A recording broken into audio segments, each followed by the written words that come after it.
l'inauguration du centre. J'ai trouvé ça très touchant que les participants, dans le fond, ils ont vu à quel point c'était quelque chose, un milieu d'appartenance, en fait, qu'on a créé pour eux.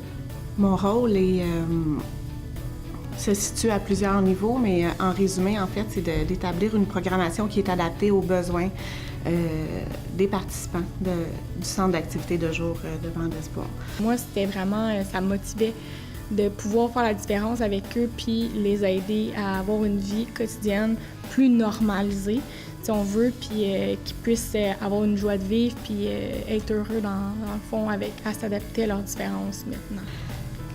Les gens qui ont eu des traumatismes crâniens sont des gens qui ont été confrontés à beaucoup de deuil, avec des nouvelles incapacités auxquelles ils doivent faire face à tous les jours, essayer de concilier. C'est facile d'oublier qu'on a encore des capacités. Et un de mes objectifs à moi, c'est de travailler sur les forces qui restent de ces personnes-là. Il y a des forces qui restent, puis il y a d'autres forces qui se développent et qui s'apprivoisent aussi. Donc, c'est vraiment l'essentiel. En fait, c'est certain qu'eux, le principal qu'ils ont besoin, c'est socialiser, parce que la plupart du temps, ils restent avec leurs parents à la maison. Ils sont souvent soit en réadaptation au niveau du CMR, en CHSLD, en physio, en ergo. Il y a autant de besoins différents qu'il y a de participants différents à l'organisme. On ne rejoint pas une clientèle qui cadre dans un beau cube où tout le monde, on offre telle chose, puis ça répond aux besoins de tout le monde. C'est que vraiment, ça doit être ouvert à répondre à une panoplie de besoins et l'organisme est prêt à s'adapter aux besoins de chacun pour éviter qu'il y ait des vides, des manques.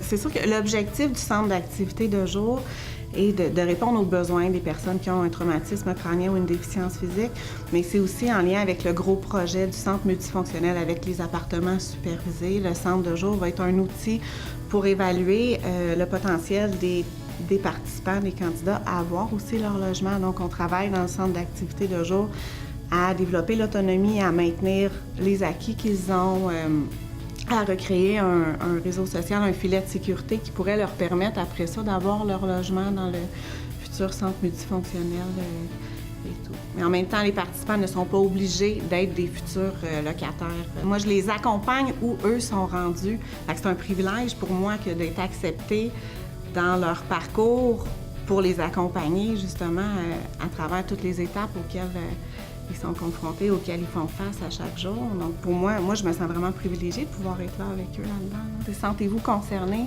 Il n'y a personne à l'abri, puis ça touche tout le monde, vraiment. Fait que du moment, je crois qu'on se laisse toucher par la cause, après ça, on n'a peut-être pas $1 million dans notre sacoche, mais on a peut-être un 5, un 10, on a peut-être du temps à donner, on a peut-être du matériel, on a peut-être de la sensibilisation qu'on peut faire auprès de nos proches du moment qu'on se sent concerné. Donc, laissez-vous toucher. Laissez-vous toucher parce que ça peut vous toucher.